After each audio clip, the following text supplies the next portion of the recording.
Hello students, welcome back to all of you once again. Here is Noran sir and today we are going to study Hornbill book from first year.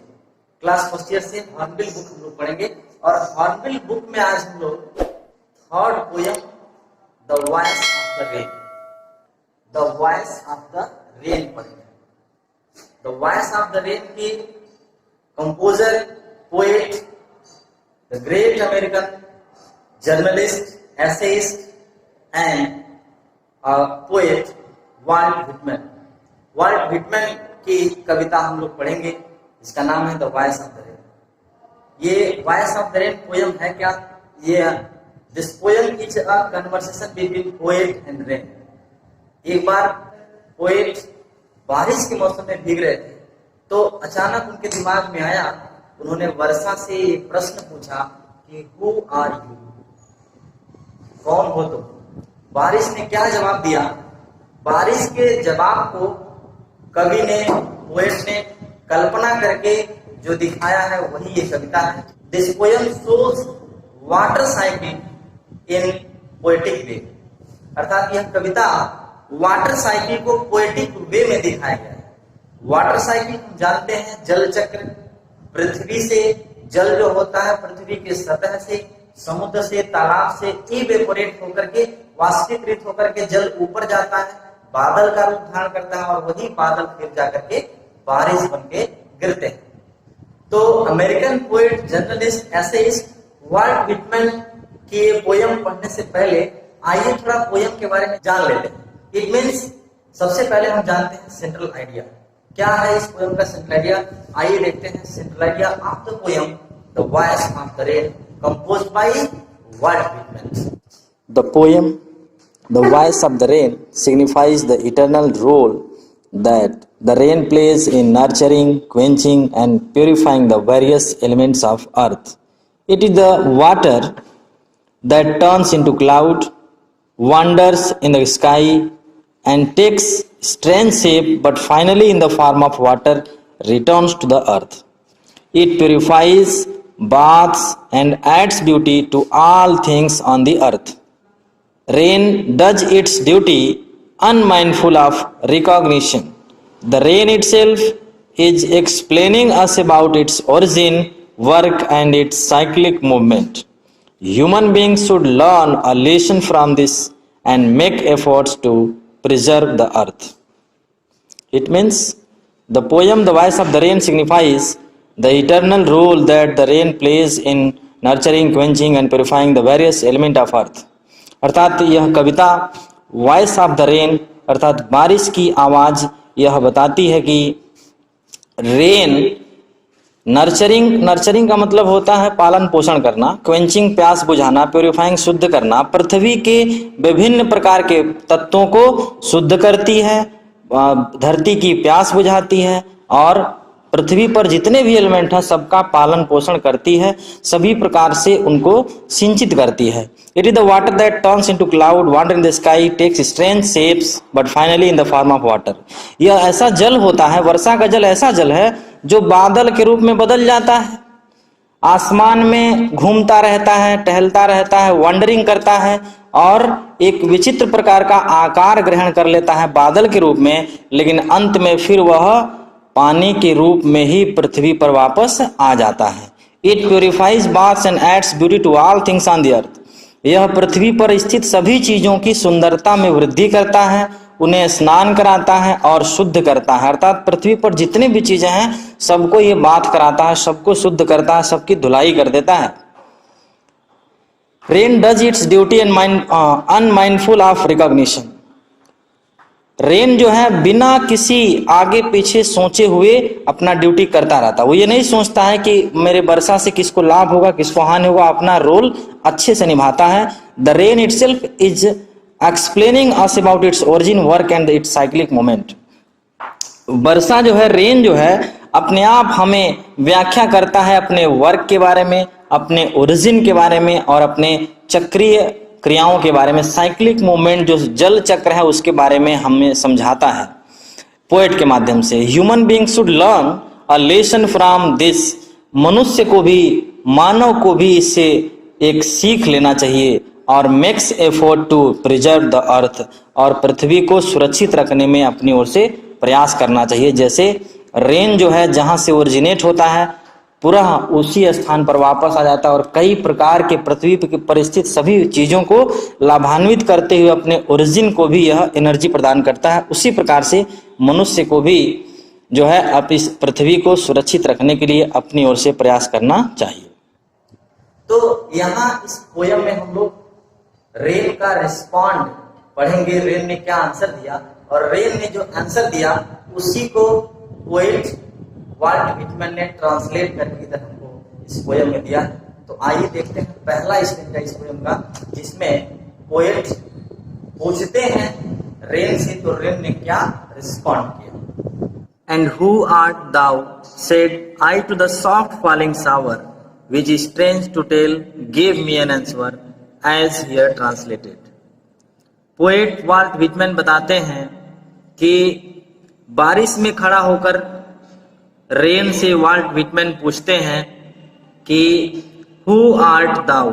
Art यहाँ जो आया है, art जो है, art means are होता है अपने यहाँ इंग्लिश में, और दाउ मीन्स होता है यू, कि और तुम कौन हो। सेड आई, मैंने पूछा, to the soft falling shower, हल्की फुहार से, हल्की बरसती हुई वर्षा से मैंने पूछा कि तुम कौन हो।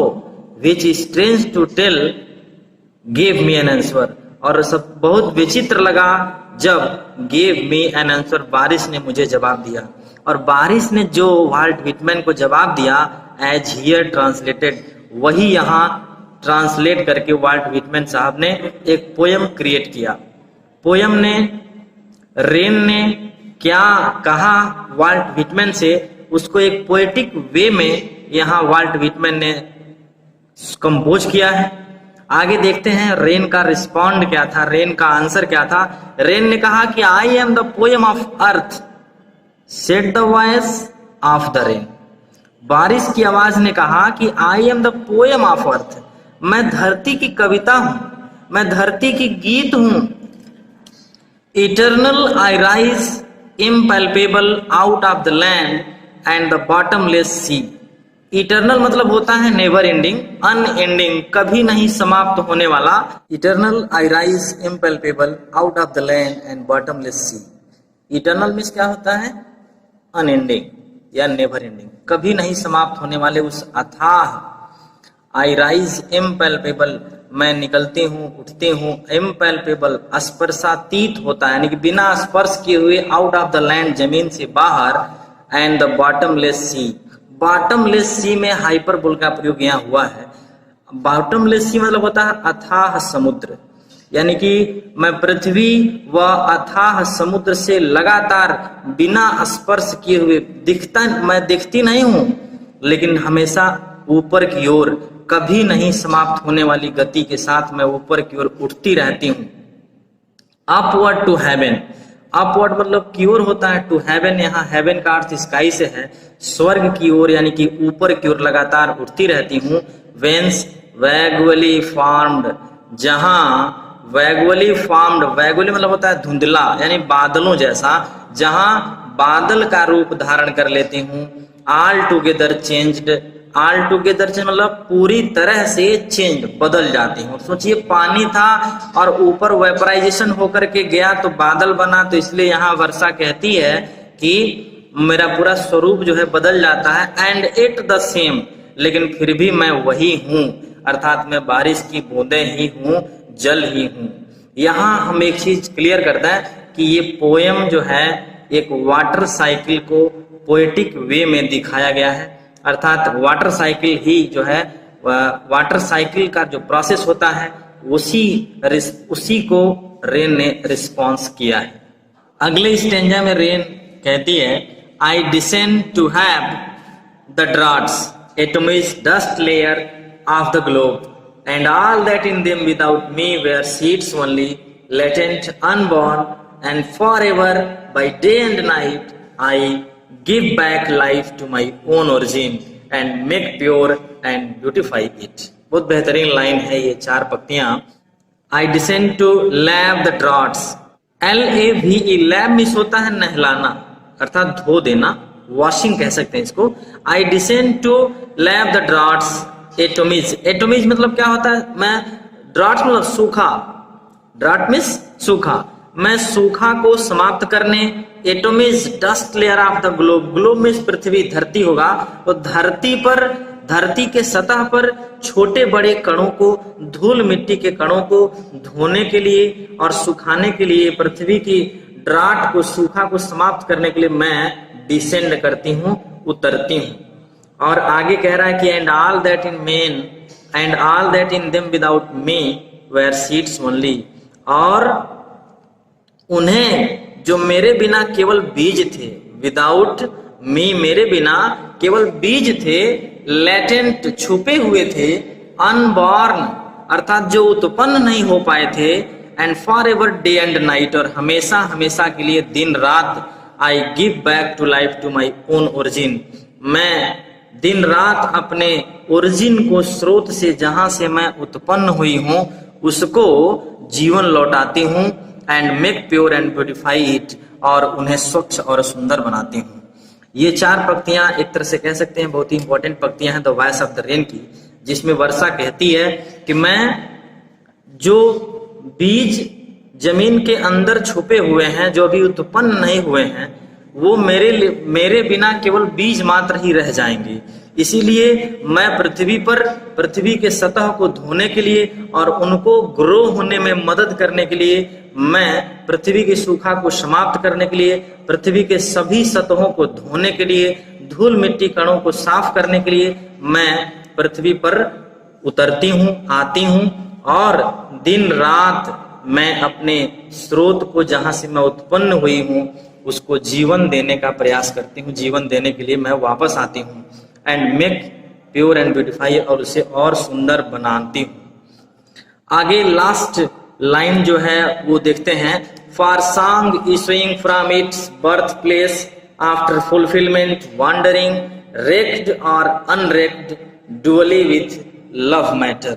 फॉर सॉन्ग्स, अब देखिए यहाँ रेन जो है, रेन का कंपेयरिंग अंतिम पंक्तियों में सॉन्ग से हुआ है। जैसे एक सॉन्ग मतलब हम पोयम भी कह सकते हैं, पोएट के हार्ट से जो पोयम निकलता है, जो गीत निकलता है, उस गीत की तुलना वॉइस ऑफ द रेन अर्थात रेन से हुई है।